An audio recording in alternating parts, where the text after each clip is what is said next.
This video I am going to make for my those छोटे भाई बहन जो कि आने वाले 1.5 या 2 महीने में, लगभग 1.5-2 महीने में अपना बोर्ड्स लिखने वाले हैं, ईदर फ्रॉम 10th और 12th। ठीक है, this video is not for them जिन्होंने ऑलरेडी अपना सिलेबस कवर अप कर लिया है, 2-3 बार उन्होंने अपना सिलेबस को रिविजन कर लिया है। This video is not for them, this video is only for them who is ultra legendary pro max students, मेरे भाई बहन। यानी कि ये वीडियो उन लोगों के लिए जिनको अभी तक ये भी नहीं पता है कि उनका प्रॉपर सिलेबस है क्या। This is for both 10th और 12th के लिए। तो 10th और 12th वाले मेरे प्यारे बच्चों, सबसे पहला काम तुम्हें ये करना है कि तुम्हें अपने पास होने की जुगाड़ करनी है। वो बंदा जिसको अभी अपना पूरा सिलेबस ही नहीं पता है, उसके लिए पहला स्टेप यही है कि हम इस क्लास को पास कैसे करें, बोर्ड्स को हम पास कैसे करें। ठीक है, सबसे पहले तुम्हें गो थ्रू करना है अपने सिलेबस से, जो भी तुम्हारा सिलेबस है। अब तुम्हें उसमें से काट छाट करनी है कि इसमें से कौन सा यूनिट या फिर कौन सा चैप्टर तुम्हें बहुत अच्छे से आता है, चाहे वो हिंदी हो, इंग्लिश हो, मैथ्स हो, साइंस हो, या फिर अकाउंट्स वाले स्टूडेंट्स होते हैं उनके कोई सब्जेक्ट्स हो। ठीक है, सबसे पहले गो थ्रू करो, वहाँ से उन चैप्टर्स को उठाओ, हर सब्जेक्ट्स के उन प्रॉपर चैप्टर्स को उठाओ। बहुत प्रिसाइसली तुम्हें देखना है कि किन चैप्टर्स में तुम्हें सब कुछ आता है, या फिर टॉपिक वाइज कर लो, ये कर सकते हो। ठीक है, तो ये टॉपिक अगर तुम्हें आज भी इस टॉपिक का अगर कोई क्वेश्चन तुम्हें दे दिया जाए तो तुम उसको बहुत आसानी से आंसर कर सको। इस हद तक तुम्हें वो टॉपिक या फिर वो चैप्टर आना चाहिए, इतना तो आता ही होगा। I think I am hoping ultra legendary pro max वाले भाई बहनों को इतना तो आता ही होगा कि कुछ यूनिट्स या कुछ चैप्टर्स उन्हें इतने अच्छे से आते होंगे जिनमें वो प्रो होंगे। ठीक है, उनको छांटने के बाद देखो कि ऐसे कौन से चैप्टर्स हैं जो तुमको 50-50 आते हैं। ठीक है, ये चैप्टर्स हो गए जो तुमको 100% आते हैं। अब उन चैप्टर्स को निकालो जो तुम्हें 50-50 आते हैं।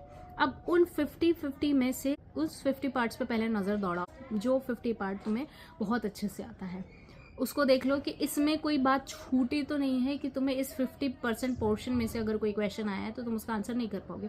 तो जो 50% पोर्शन तुम्हें आता है उसको पहले गो थ्रू करो, उसको रिवाइज करो, उसके कुछ जो भी छूटे हुए उसके कॉन्सेप्ट्स हैं उस चैप्टर के, उसको रिवाइज करो।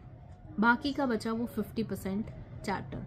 अब वो 50% चैप्टर ऐसा होगा जो तुम्हें आता होगा लेकिन उसके थोड़े बहुत कॉन्सेप्ट तुम्हें नहीं आते हैं, इसीलिए वो चैप्टर जो है तुम्हें 50-50% आता है। सबसे पहले जाओ उस पर्टिकुलर टॉपिक या फिर चैप्टर को ऑनलाइन, कोई भी एक टीचर जो तुमको सूट कर रहा हो, ठीक है, जो तुम्हें अच्छा लगता हो, जिसके साथ तुम कनेक्ट कर पा रहे हो, उठाओ वो चैप्टर, उठाओ वो टॉपिक, उस टीचर के पास जाओ, टीचर से समझो। आई थिंक बहुत अच्छे टीचर्स हैं यूट्यूब पर, तुम्हें कोई भी एक ऐसा टॉपिक नहीं होगा जिसको तुम समझ ना सको।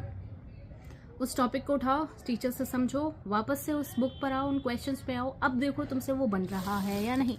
आई थिंक अब ये चीज़ करने पर तुम्हें वो चैप्टर 70-80% बनने लगेगा, which is quite good number. ठीक है, कोई लेसन या फिर यूनिट तुम्हें 70-80% आ गई ना, तुम्हारा यही काम बन जाएगा। ठीक है, अब ये 70-80% को तुम्हें 100% कैसे करना है, 100% तब करना है उसको तुमने रिवाइज किया, वापस क्वेश्चन करो, अब देखो कि तुम्हें कौन सा पार्ट नहीं आ रहा है। ठीक है, वापस रिवीजन करने के बाद उस पार्ट को उठाओ, वापस समझो, किसी टीचर से या फिर किसी अपने सीनियर से या किसी भी बड़े भाई बहन से उसको समझो, उसको कंप्लीट करो। ये होगा, ऐसे करके तुम्हें एटलीस्ट हाफ अपना सिलेबस तुम्हें कंप्लीट करना ही है एनी हाउ। अगर तुम ये बोलोगे कि भाई मुझे 50% सिलेबस ही नहीं आता है, तो फिर ये तो मैं क्या, कोई और भी कुछ नहीं कर सकता। तो सबसे पहले अपना उस 50% सिलेबस को ऐसे कंप्लीट करना है, डिस्ट्रीब्यूट करके कि तुम्हें कौन सी यूनिट या फिर कौन से लेसन्स 100% आते हैं और 50-50% आते हैं। आई थिंक 20 या 25 मार्क्स के MCQs आने वाले हैं, तो मेरा यही सजेशन रहेगा MCQs के लिए। MCQs जो होते हैं ना, कभी कभी बहुत डीप भी होते हैं और कभी कभी ऐसे होते हैं जो रेपिटेटिव होते हैं, और कभी कभी ऐसे होते हैं कि बिल्कुल हमारे आंखों के सामने वो लाइन हो रही होती है, चैप्टर के सेंटेंसेस में से आ जाते हैं। कोई चैप्टर तुम्हें 100% आ रहा है तो तुम्हें अलग से प्रिपेयर करने की ज़रूरत नहीं है। MCQs उसमें से बहुत अच्छे तरीके से हो जाता है, सब कुछ अलग प्रिपेयर करने की ज़रूरत नहीं। हाँ, उन चैप्टर्स में से जो तुम्हें नहीं आते हैं या तुम्हें 50-50% आते हैं, उनके तुमको एटलीस्ट 10 ईयर्स के प्रीवियस तुमको MCQs देखने पड़ेंगे। ठीक है, तो go through the MCQs, bar bar MCQs करके एटलीस्ट तुमको वो मार्क्स 20-25 मार्क्स तो तुमको सिक्योर करने हैं, वो तुम करो।